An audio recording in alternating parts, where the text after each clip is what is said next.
Something broke in Washington again. And this time, the silence may be more dangerous than the missiles. A fourth failure. A fourth warning. A fourth moment when the people elected to check war chose, once again, to step back from the edge instead of drawing a line. Before we begin, subscribe to the channel and support our work so we can keep bringing you clear, hard-hitting analysis of the forces shaping America and the world. Hello and welcome. I'm Alex. For years, I've studied the intersection of economics and politics, and today, we break down what's shaping our world. The U.S. Senate failed to pass a war powers resolution for the fourth time. That is not just another vote lost in the noise of Capitol Hill. That is a signal of how power really works in America when war enters the room. On paper, Congress holds the constitutional authority to decide when the nation goes to war. In practice, the presidency acts, the crisis expands, and the legislature hesitates until hesitation itself becomes policy. That is the real story here. This was not a fluke. This was not bad timing. This was not just partisan dysfunction. This was the exposure of a structural truth. When the White House wraps military action in the language of urgency, deterrence, and national security, Washington's political machinery begins to protect executive freedom before it protects democratic restraint. And this vote came at the most volatile possible moment. The United States is locked in high-risk confrontation with Iran. Israel is still striking Lebanon as pressure builds for a ceasefire. Hezbollah remains active. The Strait of Hormuz is under threat. Global shipping routes are under stress. Oil markets are watching every move. Wall Street is rallying on hope, but hope is not stability. Hope is a trade. Stability is a system. And systems crack when political leaders pretend they can manage war abroad without consequences at home. That is where the American people need to pay close attention. Because every time Congress fails to reassert control, the cost does not disappear. It moves. It moves into gasoline prices, supply chains, inflation pressure, military commitments, investor anxiety, and the quiet erosion of constitutional balance. The burden is diffused across millions of households, while the decision-making power is concentrated in fewer hands. This fourth failure tells us something cold and unmistakable. America is no longer arguing only about whether this war should widen. America is confronting a deeper question: who, in reality, has the power to widen it? And if the Senate keeps refusing to answer that question with action, then the answer is already being written by the White House, by the markets, and by the logic of escalation itself. What the resolution really meant, and why its failure matters. What did that resolution actually mean? It meant one thing Washington hates when a war is already in motion: a forced moment of accountability. Not rhetorical accountability. Not a Sunday show statement. Real accountability. A formal demand that the United States government explain, in constitutional terms, why it is using military power, how far that power extends, how long it is supposed to last, and who gave the president the authority to keep expanding the risk. That is why its failure matters so much. Because this was never just about parliamentary procedure or a symbolic rebuke. It was about whether the Senate still has the institutional muscle to interrupt the automatic forward motion of modern warmaking.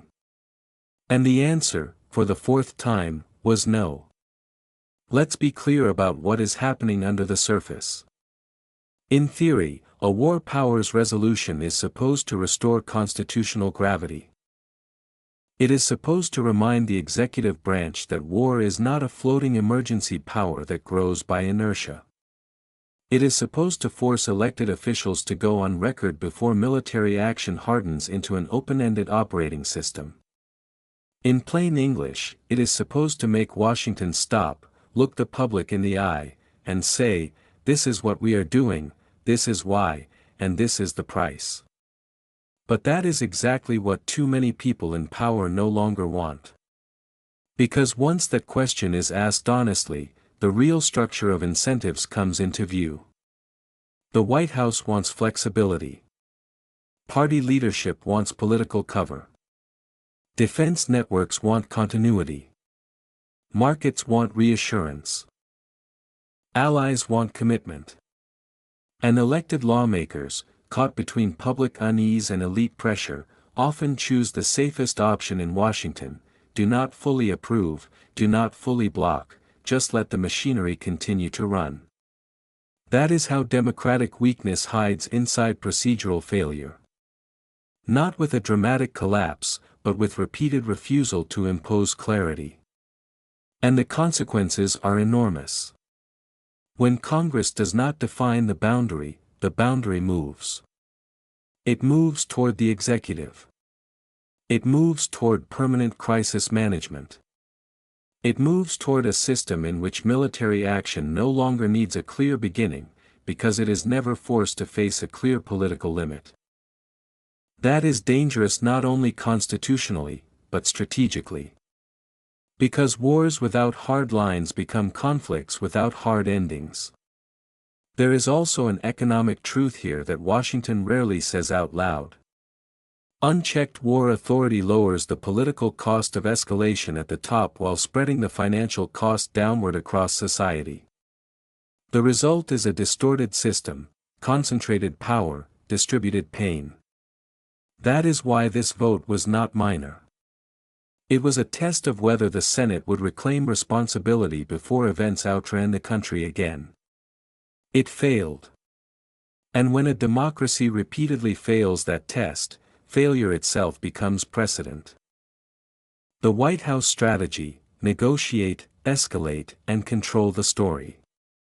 Watch the architecture here carefully, because this is where modern power stops pretending to be simple. The White House is not choosing between war and peace. It is trying to use both at the same time. It is negotiating with Iran through Pakistan, speaking the language of diplomacy through Caroline Leavitt and official briefings, while simultaneously tightening sanctions, enforcing a naval blockade on Iranian ports, warning buyers of Iranian oil, and keeping military pressure alive across the region. That is not confusion. That is strategy. President Donald Trump wants to occupy all three positions at once. He wants to be seen as the man with the fist, the man with the deal, and the man with the story.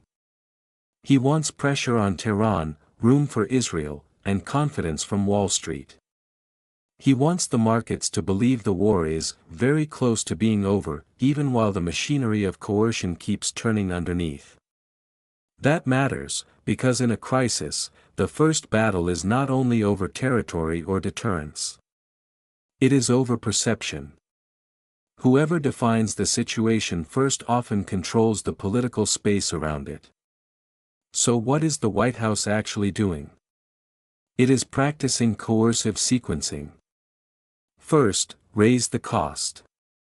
Then, offer the exit. First, tighten the blockade. Then, signal a framework agreement may be near. First, threaten secondary sanctions. Then, describe talks as productive. This is the logic of executive statecraft in its sharpest form: pain as leverage, optimism as cover, and message discipline as a strategic asset. The goal is to make Iran feel weaker, make allies feel reassured, and make the American public feel that events are under control. But here is the danger. A government that tries to manage escalation and de-escalation at the same time begins to depend on perfect timing in an imperfect world. It assumes Tehran will absorb pressure without overreacting. It assumes Israel will calibrate force without blowing apart diplomacy. It assumes Hezbollah will read the signal as limited. It assumes the Strait of Hormuz can remain a bargaining chip without becoming a global economic shock. Those are not guarantees. Those are wagers. And every wager becomes more dangerous when the executive branch faces too little institutional resistance at home. Because the less constrained the White House feels, the more it begins to trust its own ability to control the chain reaction. That is the hidden lesson here.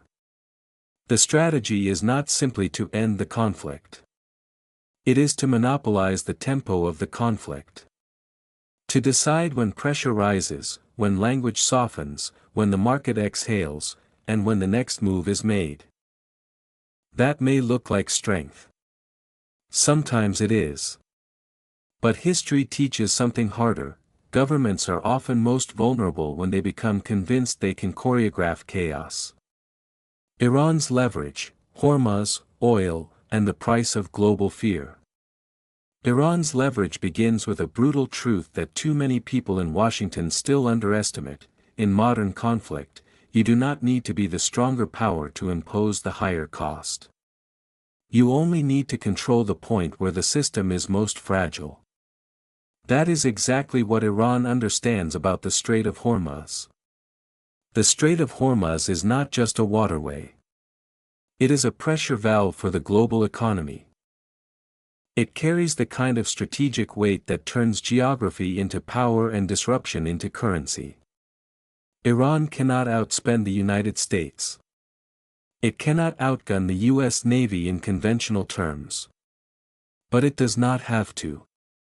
What Tehran holds is something different and, in some ways, more dangerous: the ability to inject fear directly into the bloodstream of the world economy. That fear has a price. It shows up first in oil. Then in shipping insurance. Then in freight costs. Then in inflation expectations. Then in the cost structure of everything that depends on energy, which means almost everything. A missile can destroy a target. A choke point can destabilize a system. That is the deeper logic of Iran's position. Tehran is not merely threatening maritime traffic. It is threatening the confidence that keeps global markets functioning with any sense of order. And this is where the political class in America needs to be honest with the public. When Iran warns it can disrupt movement not only through the Strait of Hormuz but also across the Gulf, the Sea of Oman, and the Red Sea, it is signaling a broader strategy of asymmetric escalation. The message is simple: if the United States keeps raising pressure through blockade, sanctions, and military force, Iran can raise the economic price of confrontation far beyond the battlefield. That is not bluster. That is leverage rooted in geography, trade flows, and market psychology. History has shown again and again that energy shocks are never just energy shocks. They become political shocks. They become household shocks. They become leadership tests. The 1970s proved that. Every major oil disruption since has reinforced it. The modern global economy is more advanced, more digitized, more financially interconnected than ever before, but it is still shockingly vulnerable to bottlenecks in physical transport and commodity flow. That is the paradox of globalization: the bigger the system, the more damage a narrow choke point can do. So this is the real strategic equation. The United States has superior force. Iran has superior disruption potential at the margin. Washington can threaten punishment. Tehran can threaten instability. And in an age of inflation fatigue, political polarization, and fragile public trust, instability itself is a weapon. That is why Hormuz matters so much. It is not just a map location. It is Iran's reminder to the world that economic fear can be as powerful as military firepower. Lebanon, the front that officially isn't central, but actually is. Lebanon is being described, officially and repeatedly, as a separate track. A parallel file. A neighboring crisis. A related but distinct issue from the larger US-Iran confrontation. That language is politically convenient, diplomatically useful, and strategically misleading. Because in the real world of power, Lebanon is not peripheral. Lebanon is the credibility test. This is where the polished language of diplomacy runs into the hard wall of reality. The White House can say talks with Iran are productive. President Donald Trump can say the war is close to being over. U.S. officials can insist that a possible Israel-Lebanon ceasefire is not formally part of the negotiations with Tehran. But if Israel keeps striking Lebanon, if Hezbollah keeps firing, if displaced civilians cannot return, and if the border remains one spark away from wider escalation, then every claim of regional stabilization becomes conditional at best and hollow at worst. That is why Lebanon matters so much. Not because it is the biggest battlefield, but because it is the battlefield most likely to expose whether the larger diplomatic structure has any weight behind it. A framework agreement with Iran means little if one of the most explosive fronts tied to Iran's regional posture remains active. In strategic terms, Lebanon is not the center of the map. It is the seam. And history teaches a hard lesson about seams, that is where systems split first. Look at the incentives. Lebanon wants a ceasefire, Israeli withdrawal from southern Lebanon, the return of displaced people, prisoner releases, and reconstruction. Israel wants security, strategic depth, and above all a weaker Hezbollah. Hezbollah wants to survive militarily and emerge politically unbroken. Iran wants Lebanon included, if not formally then functionally, in the logic of de-escalation. The United States wants enough quiet on that front to keep broader diplomacy alive without appearing to hand Tehran a victory. These are not aligned objectives. They are overlapping pressures moving in different directions. That is what makes Lebanon so dangerous. It is not just a war zone. It is a compression chamber of competing endgames. And there is also a deeper truth Americans should understand. Peripheral theaters often decide whether major negotiations succeed or fail. Not because diplomats ignore the main file, but because wars do not obey filing systems. They spill. They bleed across borders, across proxies, across timelines, across assumptions. Lebanon is exactly that kind of theater. One strike too many, one misread signal, one failed ceasefire window, and a supposedly secondary front becomes the event that wrecks the whole structure. So no, Lebanon is not a side story. It is the place where rhetoric gets tested, leverage gets measured, and real intentions get revealed. If there is no breathing room in Lebanon, there is no serious proof yet that the region is stepping back from the edge. Netanyahu's dilemma: strategic restraint or permanent escalation. Benjamin Netanyahu is trapped inside a political and military equation that has no clean answer. If he slows down, he risks looking weak at the very moment he has spent years presenting himself as the leader who never blinks under pressure. If he keeps pushing forward, he risks locking Israel into a cycle of escalation that may deliver tactical gains but no lasting strategic settlement. That is the dilemma at the center of Israel's current posture. How do you stop a war without making your enemies believe they survived you, and your own public believe you failed them?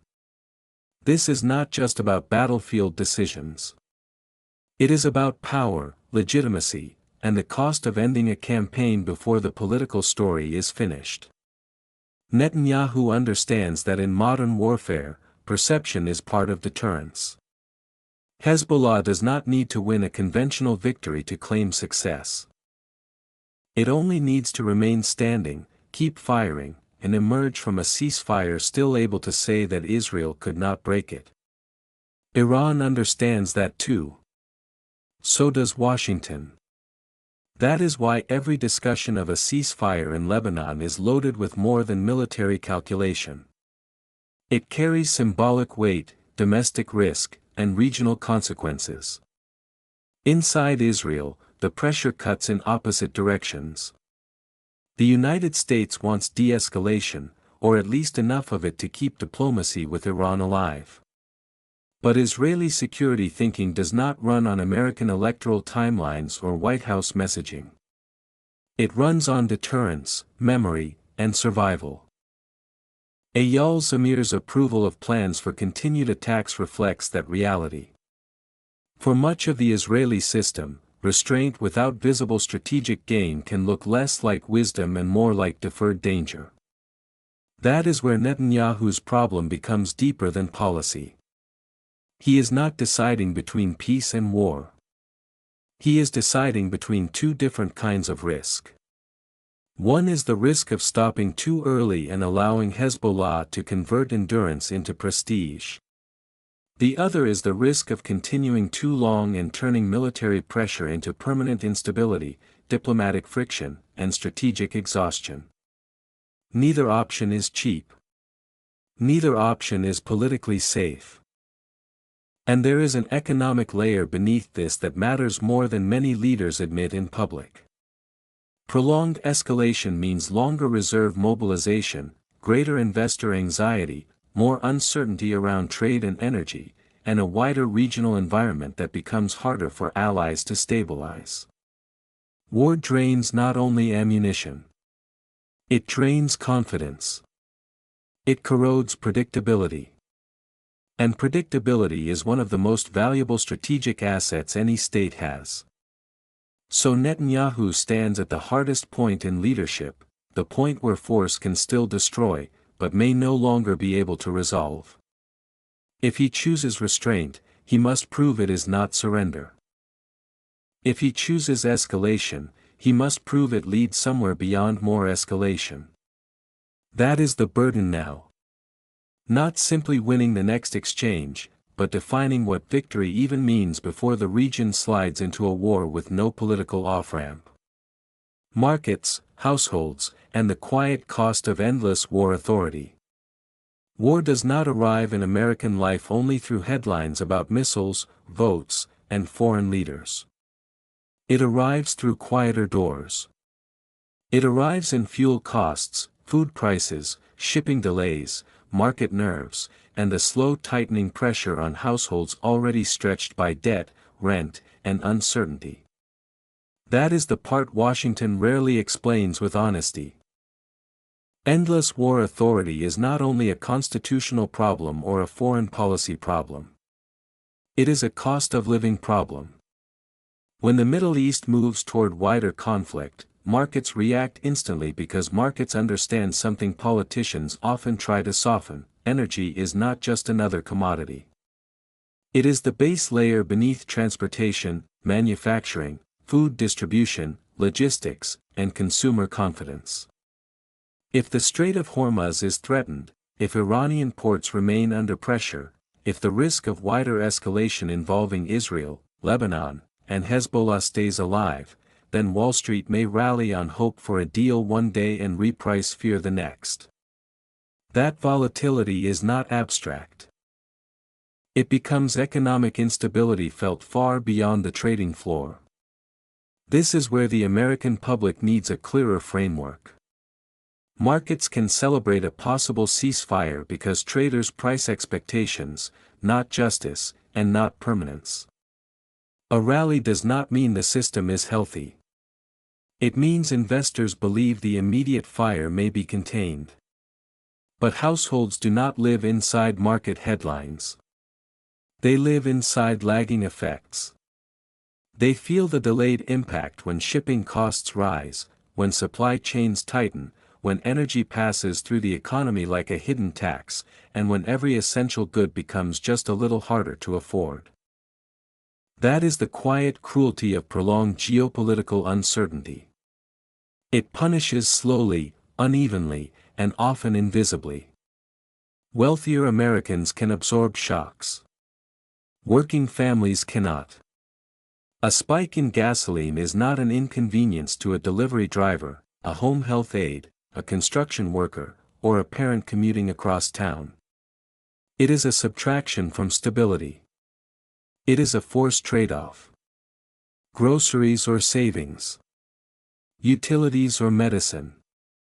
That is how war travels domestically in a country that likes to imagine oceans still protected from systemic fallout. And there is a larger structural issue here. The political cost of keeping war authority loose is concentrated at the top for only a few decision-makers. The financial cost is distributed downward across millions of people who never voted for prolonged ambiguity, never sat in a situation room, and never got asked whether another cycle of escalation was worth the strain. That is the imbalance Americans should pay attention to. Power is centralized. Pain is decentralized. So when Washington treats conflict as manageable, temporary, and strategically contained, the public should ask a harder question: contained for whom? Because if this crisis drags on, the bill will not be paid in rhetoric. It will be paid in confidence, affordability, and the daily breathing room of ordinary American life. America's constitutional stress test: Congress watches, the presidency moves.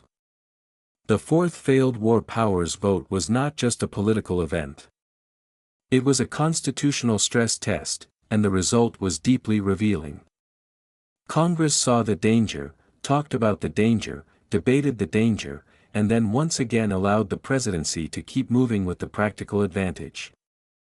That is how modern American power shifts, not always through dramatic violations, but through repeated moments when one branch hesitates and another acts. This is the pattern Americans need to understand. The Constitution was designed on the assumption that ambition would check ambition. Congress would guard its authority. The presidency would be restrained by law, process, and institutional rivalry. But in times of crisis, that design begins to bend. The executive branch speaks in the language of urgency, deterrence, and national security. It moves quickly, frames the stakes, defines the timeline, and creates facts on the ground. Congress, meanwhile, is left reacting to momentum it did not create and seems increasingly unable to stop. That is what makes this moment so serious. We are not just watching a debate over military power. We are watching the continued normalization of executive initiative in matters that were supposed to demand legislative judgment. The presidency does not need a formal declaration of war to shape a battlefield anymore. It can use sanctions, blockades, maritime interdictions, proxy pressure, emergency deployments, and calibrated strikes. Each move looks limited in isolation. Together, they form an architecture of conflict.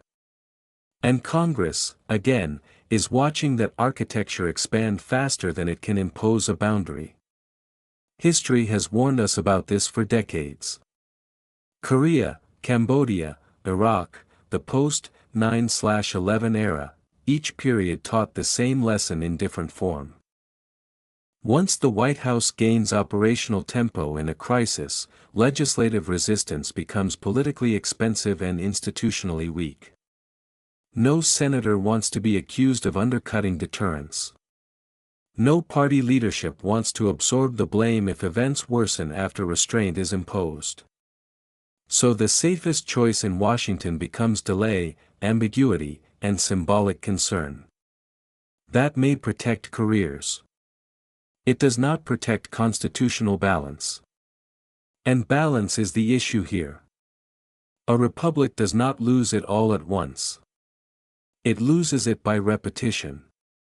One emergency becomes a precedent. One precedent becomes a habit. One habit becomes a new operating norm. The result is not dictatorship. The result is something quieter and more dangerous, a political system in which Congress still speaks the language of authority, but the presidency increasingly exercises it in practice. That matters beyond theory. Because when Congress stops functioning as a true brake in matters of war, the public loses more than process. It loses clarity. It loses accountability. It loses the chance to force the hardest question before escalation becomes routine: who decided that this level of risk was acceptable, and on whose behalf?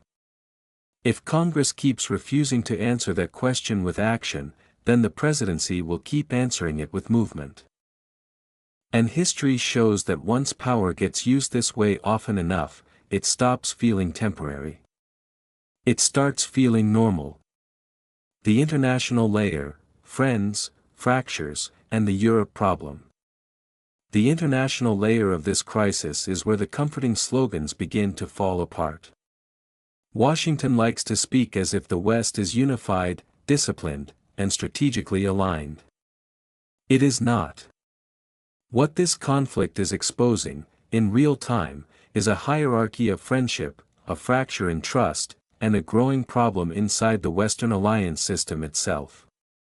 Europe is not reacting as one bloc. It is reacting as a collection of states with different histories, different political incentives, different thresholds for risk, and different definitions of what it means to stand with Israel while containing a wider regional war. That matters because diplomacy is not just about enemies. It is about which friends are still usable. France is the clearest example. Paris sees Lebanon as part of its historic diplomatic terrain and expects relevance in any serious peace effort there. But Israel has made clear, through Yehiel Leiter and others, that it no longer sees France as a constructive actor in this file. That is not a small insult. It is a strategic downgrade.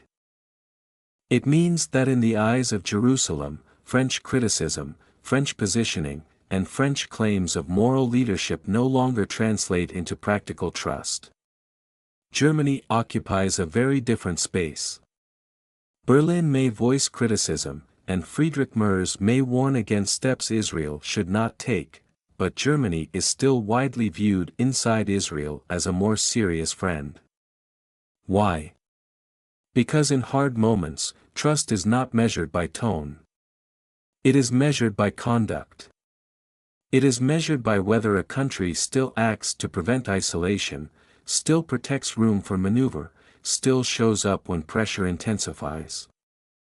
That is the difference between symbolic friendship and strategic friendship, and in geopolitics that difference can decide who gets heard and who gets pushed aside. For the United States, this creates a deeper structural problem.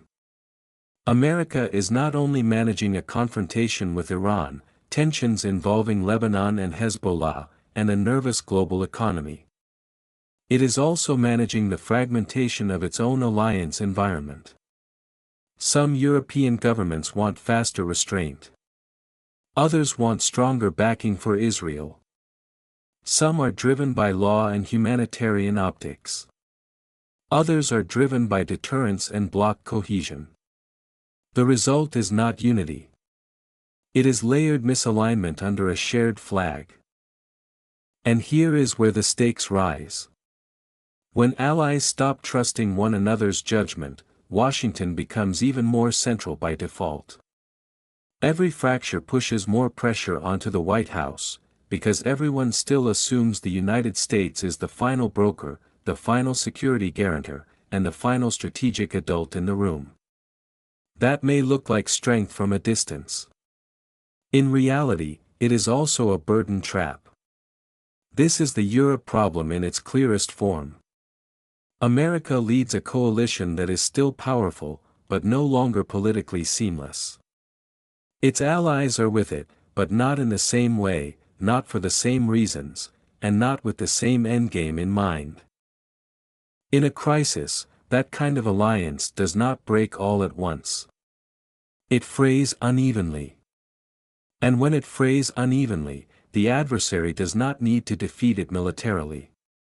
It only needs to exploit the gaps in trust, timing, and purpose that the coalition can no longer hide. What comes next? The vote failed, but the reckoning is still coming. The vote failed, but the real judgment has only been delayed. That is the mistake Washington keeps making. It treats the end of a vote as the end of a danger, when in reality a failed vote is often the beginning of a larger consequence. The Senate has now stepped back for the fourth time. The White House still holds the initiative. The region is still unstable. And the forces now in motion, strategic, economic, political, institutional, are not slowing down just because the chamber moved on. What comes next will not be decided by one headline or one negotiation room. It will be decided by whether the system can hold together under pressure from multiple directions at once. The first test is Iran. Yes, there may be room for a framework agreement. Yes, Pakistan remains an active channel. Yes, President Donald Trump wants to present momentum, control, and the image of a war moving toward closure. But the hard truth is that wars do not end because leaders declare confidence. They end when the underlying incentives begin to change. And on the core questions, Iran's nuclear posture, sanctions relief, enforcement, regional deterrence, those incentives are still colliding. The second test is Lebanon. A temporary ceasefire may emerge. A short pause may give diplomacy a little air. But pauses are not settlements. If Israel still sees Hezbollah as an unresolved threat, if Hezbollah still sees endurance as victory, and if Iran still sees Lebanon as part of its wider strategic depth, then any ceasefire is a bridge, not a destination. And bridges can collapse when too much unresolved weight is placed on them. The third test is economic. Not market optimism. Real economic stress. The kind that takes a little longer to arrive, but hits harder when it does. If the Strait of Hormuz remains a pressure point, if energy remains exposed to geopolitical shocks, if the world keeps pricing in instability, then American households will feel the consequences long after Washington has changed the subject.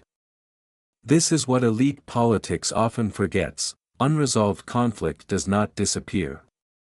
It compounds. But the deepest reckoning is not regional. It is American.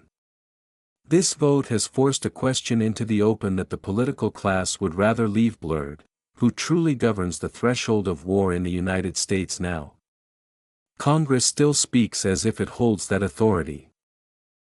The presidency increasingly behaves as if it operationally does. That gap cannot widen forever without consequence. At some point, the country has to decide whether constitutional limits still mean something in moments of danger, or whether every crisis will continue to become another license for concentrated power. That is the road ahead. Not closure, but confrontation with reality. The resolution failed. The precedent deepened. The pressure intensified. And if the American people do not demand clarity now, then the next escalation will arrive under the same familiar script: urgent, temporary, necessary, and once again too far advanced by the time anyone is asked to stop it. What this story ultimately reveals is not just the failure of one vote, one institution, or one leader. It reveals a deeper truth about how power moves when fear, war, markets, and politics collide. The U.S. Senate failed to pass the War Powers Resolution for the fourth time, but the real center of the story is larger than the Senate itself. It is about a system in which President Donald Trump, Congress, Iran, Israel, Lebanon, Hezbollah, and America's allies are all operating inside the same tightening structure of pressure. Military force is being used alongside diplomacy. Economic coercion is being used alongside political messaging. The Strait of Hormuz has become more than a waterway; it is a symbol of how fragile the modern world really is. Benjamin Netanyahu is caught between deterrence and overreach. Iran is using disruption as leverage. Congress is struggling to reclaim authority. And ordinary people, especially American households, are left to absorb the consequences through uncertainty, rising costs, and a growing sense that the system is always one crisis away from losing balance. This is the real story, when institutions hesitate, power does not pause. It consolidates.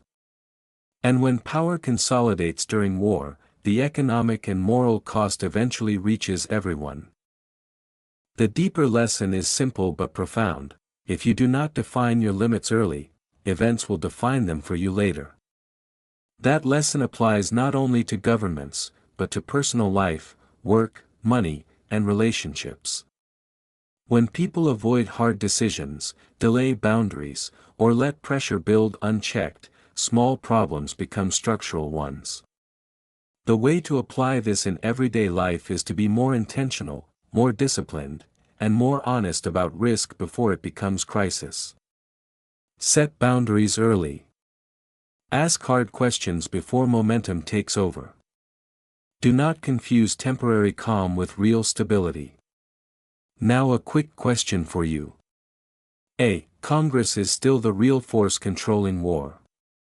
B. The presidency now holds the real operational power in wartime. Comment A or B below. And what do you think about this entire situation? Do you believe America is still operating with real constitutional balance, or are we watching a slow transfer of power become the new normal? Share your view in the comments so everyone can read, compare, and think more deeply together. And subscribe to the channel to support us and help keep this kind of sharp, serious analysis going.